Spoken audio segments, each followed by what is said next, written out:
Coming up on Locked On Dodgers, a bittersweet day. The Dodgers win a game that they probably shouldn't have won.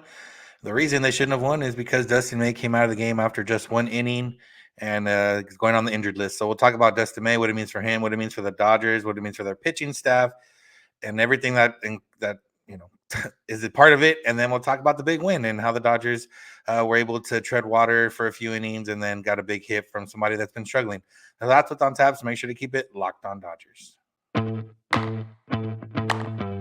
You are Locked On Dodgers, your daily Los Angeles Dodgers podcast. Part of the Locked On Podcast Network, your team every day.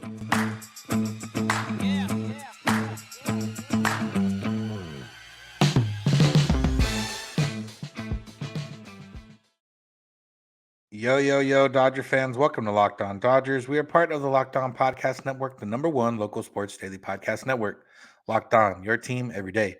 This is the daily podcast covering the Los Angeles Dodgers, bringing you the smart fans' perspective on our boys in blue. You can find us wherever you find podcasts and on YouTube. And if you want to become an everydayer, make sure to subscribe in each of those places and never miss a day because we're not going to. We're everydayers. If this is your first time listening or watching, I'm Vince Samperio, joined by my co-host, Jeff Snider. We're both lifelong Dodger fans that have spent time covering the team, have been all over Dodger Stadium, have been around the country to watch the Dodgers, and even out of the country for me. And we're not quite insiders. We're here to bring you what we think is a smart fan's perspective on our boys in blue. And we got a lot to get into today, and we're going to try to bring you that smart fan perspective, even though right now it's a little bit of also sad fan perspective, right, Jeff? Yeah, it's a bummer. For a guy whose last name is May, the month of May has not been friendly to Dustin May. May 1st, 2 years ago, he injured his elbow and ended up having Tommy John surgery. And then May 17th of this year, another elbow injury. Hopefully seems like not as severe this time, which is good news, but still, months on the shelf and not ideal. And, it's probably not the month of May's fault, but, it doesn't mean I'm not going to blame the month of May. Exactly. Yeah. The official word on his injury is a flexor pronator strain. Dave Roberts said at least a month at the bare minimum. There was a couple reports from some Dodgers beat writers that his UCL was good, so that hopefully avoiding Tommy John surgery. Flexor pronator strain, from what we've seen in the past, doesn't require surgery unless it is part of the UC, unless the UCL is also a part of that. Eric Steven from Troubadour Lake kind of looked up this injury the last 3 years, I believe. There was one guy, Steven Matz, who missed 13 games, and I think the highest number on there was 80 games, and there was a few numbers in between there. So, yeah, Steven Matz, he doesn't throw with the same intensity that Dustin May does, so he probably is a little bit easier to come back for him. We're probably looking at least a month, 6 weeks, 8 weeks for Dustin May. A tough break for him. He was, seemingly starting to figure it out, seemingly starting to get stronger, looking like the Dustin May he was before his last injury and Tommy John surgery. And, first inning, if you weren't paying attention, you probably didn't notice that his velocity was down. He was able to throw a scoreless inning. And then we saw him walking to the dugout with walking back into the clubhouse, all his stuff. Dylan Covey came in. We'll talk about him in a little bit. But yeah, Jeff, I mean, for a guy like May, this young, even if it ends up being, not UCL, not another Tommy John, it's still a tough blow when anytime you have elbow pain, because when you have elbow pain, most of the time it usually doesn't go away. Yeah. And this flexor strain is often associated with Tommy John surgery because a lot of the time guys have damage to both things, the flexor tendon and the UCL. But sometimes that's because, and this is a non-doctor speaking, I do play a doctor on a podcast, but other than that, I'm not a doctor. I think a lot of times guys try to pitch through pain, and whatever compensation for a tendon injury ends up causing an injury to the ligament. If it's true with what they say that the MRI shows no ligament damage for May, that's great news, because that means there's no increased risk of Tommy John surgery as long as he really does take the time to let this flexor strain, the tendon strain, heal. I did notice the velocity being down, partly because on the broadcast they had just shown a graphic that who were they playing? The Twins were the worst team in baseball at hitting high velocity fastballs. And I was thinking, oh, good. They're batting like 130 or something against fastballs 95 miles an hour or up. I'm like, well, that's basically all Dustin May throws. And then the first batter he faces, he was topping out at 95. I was like, you're trying to get right to that edge. You're like, oh, they can only hit 90. They can't hit 95 and up. I'll just stick at 95. No need to go to 99. But I definitely noticed the velocity, and I wouldn't say I was concerned because, like you said, he had an effective and relatively efficient inning. I think 15 pitches, a couple strikeouts, and so it was a good inning. Even the one hit he gave up was just a bloop, and so I'm okay. He's fine. Maybe the velocity will pick up later in the game. Sometimes that happens with pitchers. And instead, there wasn't a later in the game for him, and it was a bummer. It like not as bad as May 1st, 2021, when he walked off the mound and you just knew, crap, he's having Tommy John surgery. This time, the fact that he was able to finish the inning kind of makes you feel a little better. Okay, it wasn't an acute injury, not like he just blew out his elbow. It was, there's something wrong with his elbow, and doesn't always work out that way. That doesn't always mean good news, but I was trying to be optimistic about something, but it was still, it kind of cast a pall over the rest of the game, or at least the next couple innings, just because, I don't know how you felt. Were you at the game, Vince? You were there, weren't you? I didn't end up going. No. Oh, you didn't end up going. They won without you? Huh. Yeah. For me, as an old man and a dad, like Dustin May's young enough that I feel very fatherly towards him, some of these younger players. And so I was mostly just sad for him. Like I can just imagine what he must be feeling right now. That, I mean, when you are world class at something and then something takes that away from you, especially when he's just working his way back from the last elbow injury, like it's got to be so depressing for him. So I was heartbroken for him. And, I didn't tweet the word heartbroken because some people don't understand, that, the perspective thing. I wasn't heartbroken for baseball reasons. I was heartbroken for Dustin May reasons as a person. Yeah. And there was a photo on Twitter that went around of him, kind of hands in it or facing his hands with the jacket, about to go back into the clubhouse. And, at that point, obviously he didn't know what it was. I would imagine that whatever pain it was maybe felt similar to what the pain was last time, or at least he knew that it was elbow, and elbow is never really a good thing. The other thing we saw kind of reported was that he's expected to get a PRP injection. Now, PRP injections always worry me because usually it's when guys are so if the UCL not being an issue is good, because when you're getting PRP injections when you have a UCL issue, I just get the surgery at that point. Like it almost never works out. But for him, hopefully this does help. But kind of what we're gonna slide into next is, he's not gonna be able to throw for a while. He's not gonna be able to come back until he's legitimately pain free. Ideally, maybe I wouldn't risk anything before pain free. And obviously the doctors will have clearance and all that before they know better. But we're looking at probably 2 months at the very least. I would imagine. At least, yeah. And it's mid-May right now, so that puts us at mid-July. And realistically, from a Dodgers standpoint, it's like, okay, come back for September, long enough to get built up so that you can be helpful in the postseason, be effective and helpful. And obviously they're not going to just hold him back just because they can, but I do think they will be extra cautious to make sure, like you said, that he's totally pain-free.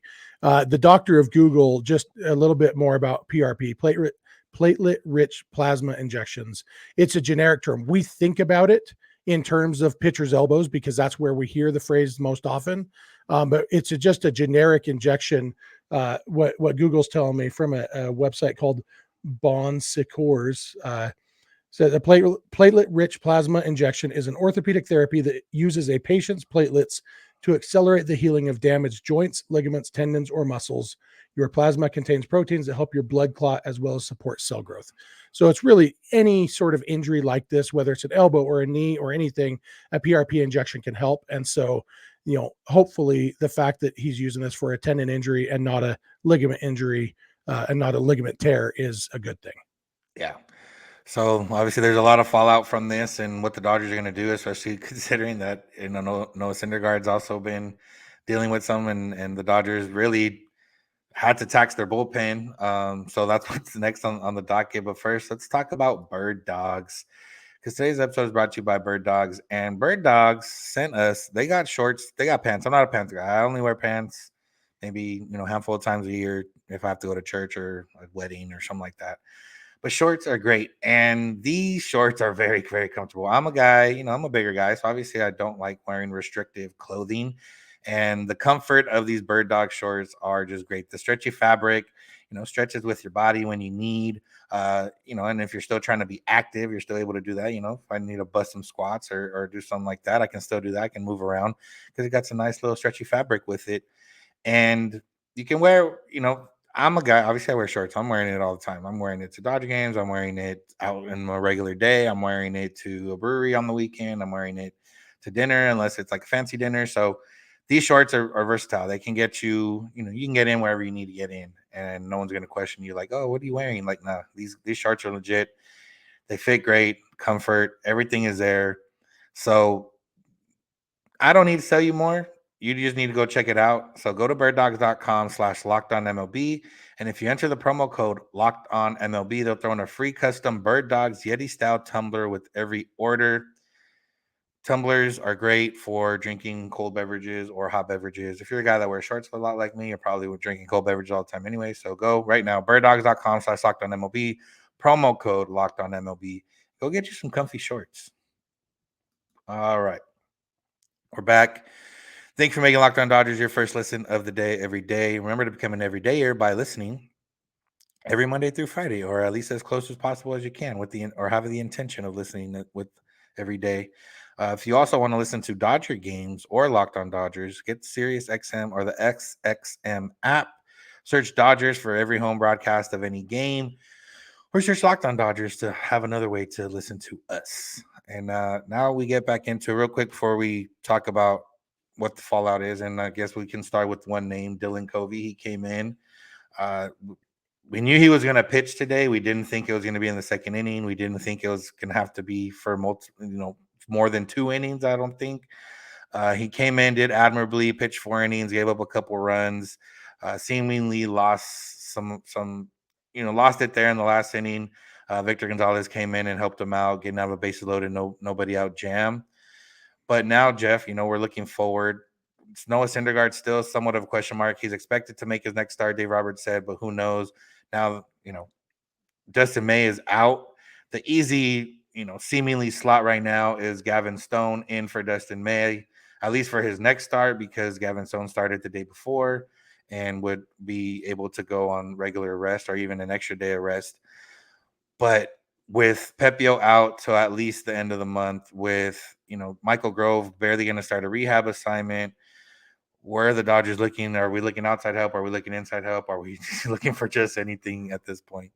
Yeah, I think the outside help will be something they look at some point. I don't know that there's any real outside help available right now, unless they want to take a flyer on Madison Bumgarner. That was a joke. Do not do it. Yeah, I don't think any teams are ready to trade a good starter at this point. Maybe not too far off, but right now I think it is internal. And the good news is they do have options. They've got Gavin Stone, who's looked good in the minor leagues, and I think he's ready for another shot at the big leagues. Ryan Pepio, the other guy, Michael Grove. I don't know why I can't get the names Michael Grove and Gavin Stone straight, but so they've got options. We've been wondering if one of those guys was going to take Noah Syndergaard's spot in the rotation, either because of injury or ineffectiveness. Now it's like one of those guys is going to be taking May's spot, and then okay, who's next, and who's going to take Noah Syndergaard's spot? Will it be one of them? Will it be an outside guy? But as far as Dylan Covey, I was super impressed with him. Like the situation he was put into, he got a lot of weak contact, got some swing and miss. Like his stuff, it's not overpowering, but it seemed to play pretty well at least one time through the order. Really, he had the one bad pitch to Byron Buxton his first time through the order, and the rest of he was pretty dominant. And then Joey Gallo got him, and then like you said, he just lost it in the whatever inning that was, the 6th inning, and Victor Gonzalez had to save his bacon and did a really good job with that. I feel bad for Dylan Covey because I mean, he's probably losing his roster spot. And, the only way for him to lose his roster spot is to be DFA'd, which means it's like, hey, thanks for coming, DFA. He'll probably stay in the Dodgers organization. I don't know that he did so much in this game that another team is going to jump at him. So probably he'll clear waivers and they can outright him to the minors. It's no guarantee. He is, and I guess either way would be good. If somebody did take him, that would mean he'd stay on the 40-man roster for another team. He did grow up a Dodger fan. And so from that standpoint, like it's kind of that dream come true to get to pitch for your hometown team, especially for a guy like him. If you watch the game, Joe Davis told some of his backstory about like almost dying of undiagnosed type 1 diabetes as a teenager, like right after he was a first-round draft pick out of high school. And so he's had a major roller coaster even to get to this point. And so, I want the best for Dylan Covey. Like he seems like a great dude and really came through for the Dodgers. And we're going to talk in the next segment about the fact that the Dodgers won a game they had no business winning. And Dylan Covey is a huge part of why they did that. And so I feel bad for him, but yeah, he's probably losing his roster spot because he's not going to be available to pitch for a few days. And they need pitchers because their bullpen's thrown 21 innings in the last 3 days. And, but it does mean good news for Gavin Stone. It means probably Justin Brule is coming back up, even though he was just optioned because, May going on the IL gives them the option to call him back up. Although Alex Vesia has in his last 5 appearances in AAA, I just saw another Eric Steven tweet. Apparently, it's Eric Steven Day. Is that Alex Vesia pitched a scoreless inning for Oklahoma City, and in his last 5 appearances, he has 10 strikeouts in 5 scoreless innings. So other than that first outing, and when we were talking about how Vesia might need to go to minors to find things, he did, and so it might be time for him to come back too. Brule went 3 days in a row, and so he might not actually be useful right now. So maybe it is Vesia, and you get Brule a different time. But yeah, I mean, Gavin Stone seems like the obvious short-term answer for the Dustin May replacement, and they're gonna have to make some moves bullpen-wise, just because even with Dylan Covey saving their bacon here, like they have worked hard the last few days.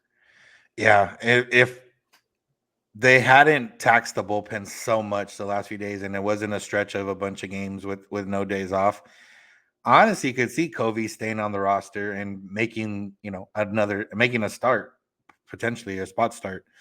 But the fact that they do need the arms, unfortunately, it might be a one and done for him. And hopefully he does clear and stays with the team, and they can bring him back somehow.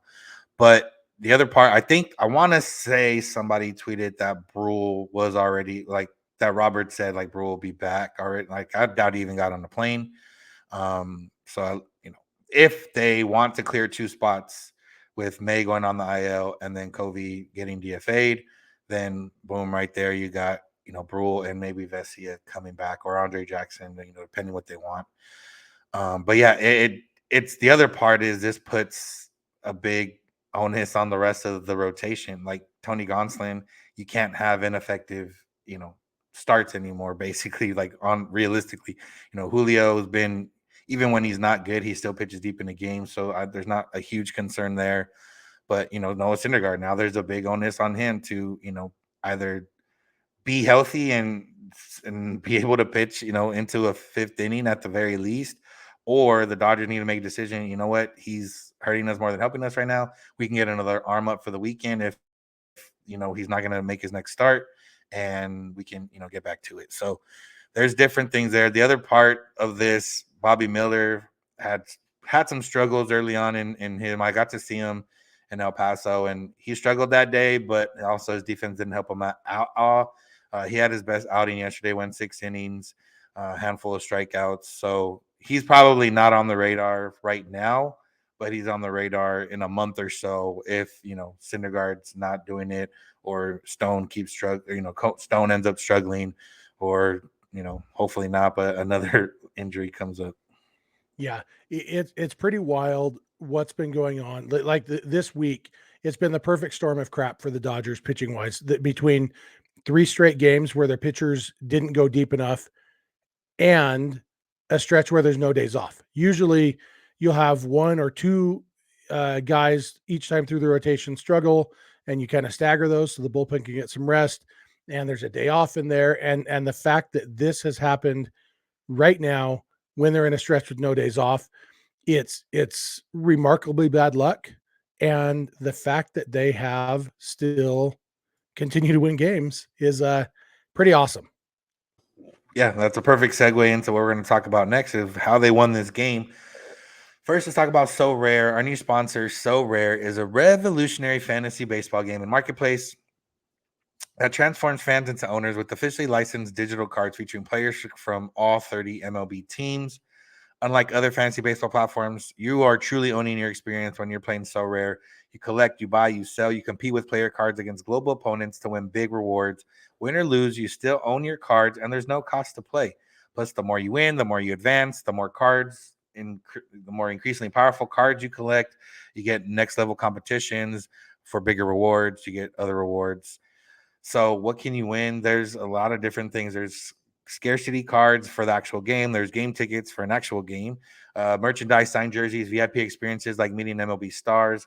You know, Juan Soto, Julio Rodriguez are on board as brand ambassadors. I would imagine meeting them is on the table if you're in the So Rare world, and you know you can play daily. It's a 3 to 4 day cycle for every game. You know, you stack up cards, you play the best cards, and at the end of the week, you see where you rank. If you're ranking near the top, you're winning some prizes or some points. And if you're not ranking up there, you got to do better. So head to sorare.com/locked on to check it all out. That's Sorare, SORARE.com/locked on to draft your team of free player cards, set your lineup, and start competing today to win big rewards.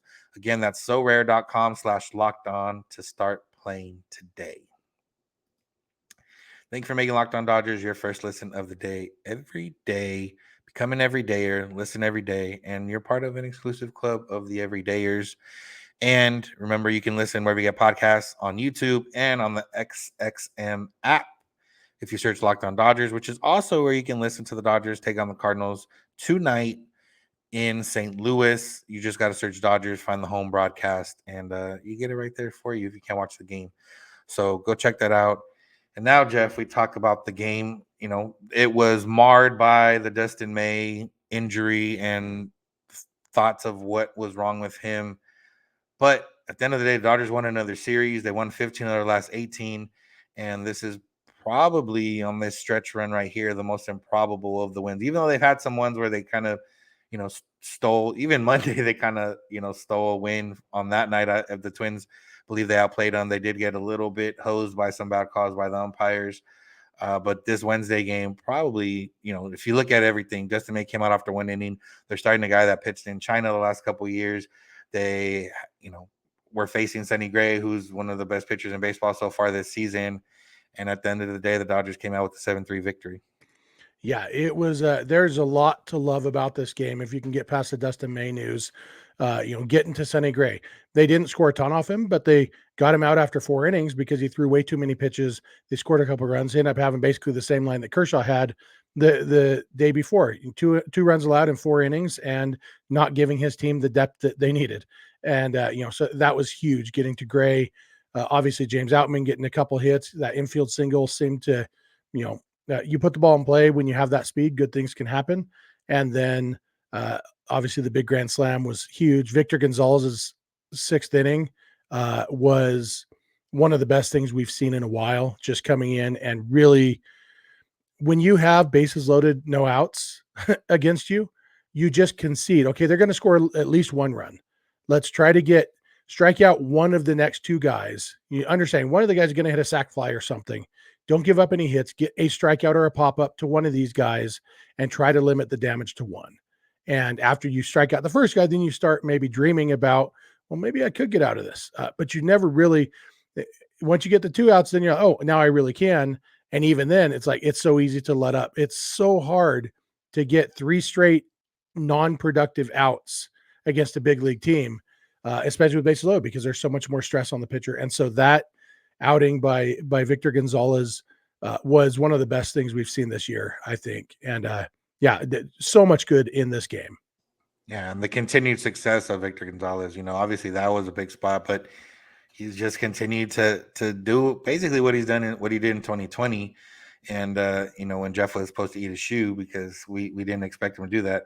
And if you maybe asked Jeff before the season, I don't know if he would have made the shoe bet, but you weren't sure what you were going to get out of him, or if you would even, realistically with Caleb Ferguson and Alex Vesia, you weren't even sure if Victor Gonzalez was going to find his way into the majors unless there was an injury, and that is kind of what happened. But also Alex Vesia wasn't good, and now Victor Gonzalez is good, Justin Bro's been good, Vesia is looking good now. So now that there's the conundrum again of having a lot of good arms potentially. So that's a good sign. And yeah, on the offensive side, made Sonny Gray work. They got a few runs off him, which is key, especially knowing that you had Dylan Covey on the mound and you weren't sure what you were going to get out of him.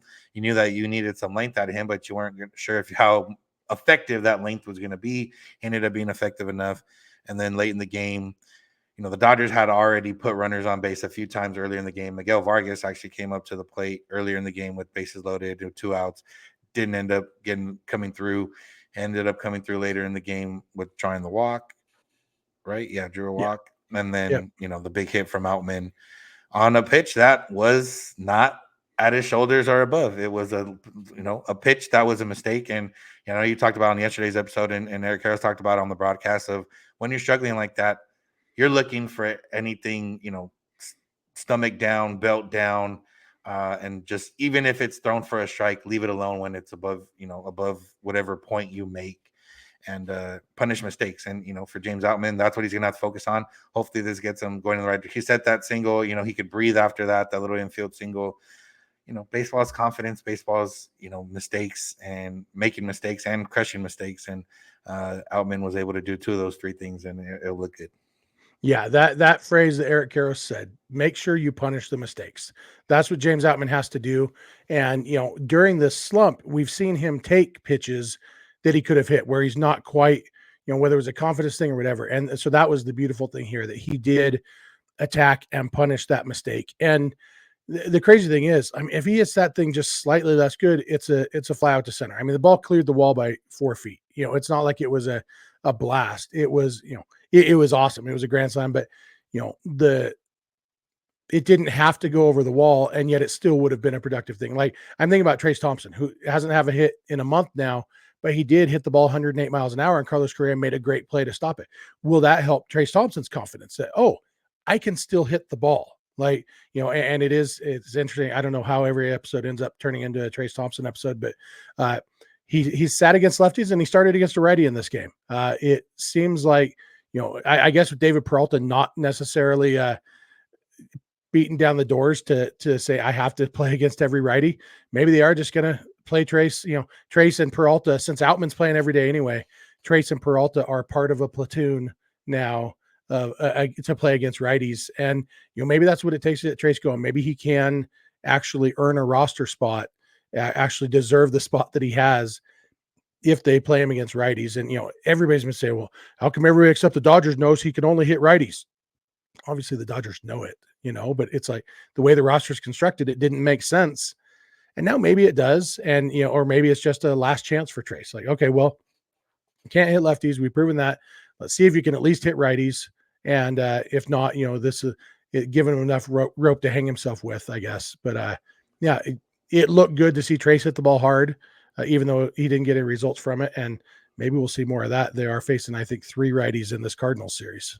Yeah. So, we're 17 days into this May that we talked about being a huge month for the Dodgers, kind of see where they're at. They're playing a bunch of first place teams. They're playing a bunch of teams above 500. They were playing the Padres 6 times.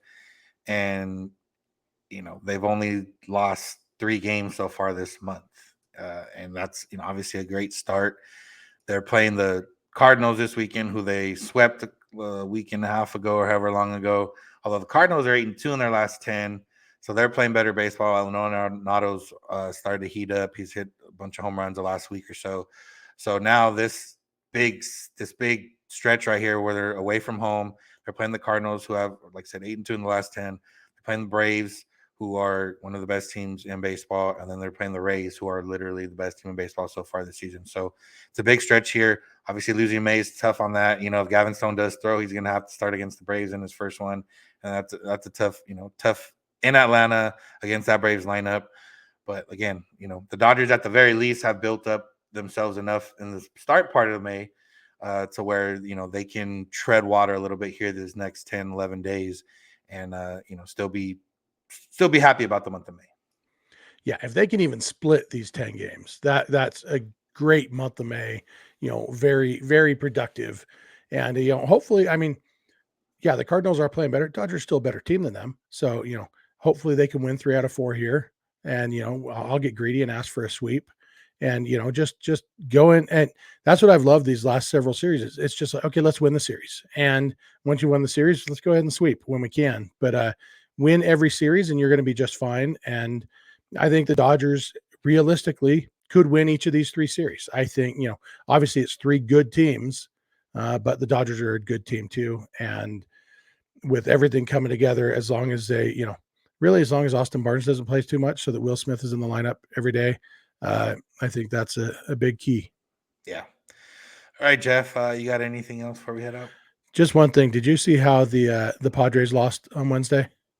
I saw that they lost. I didn't see how. So they're down 4-3. They had been down 4-1. They battled back, scored 2 runs in the 6th inning to make it 4-3. And then in the bottom of the 7th inning, they had bases loaded, 1 out. Trent Grisham was up. Aroldis Chapman was pitching. Grisham struck out for the 4th time in the game, including the 3rd time with the bases loaded. And then that backup catcher, I can't remember, Sullivan, he comes up. Brett Sullivan, maybe? He comes up, takes ball 1. Ball 2 sails over his head, over the catcher's glove, over the umpire to the backstop. Bases loaded.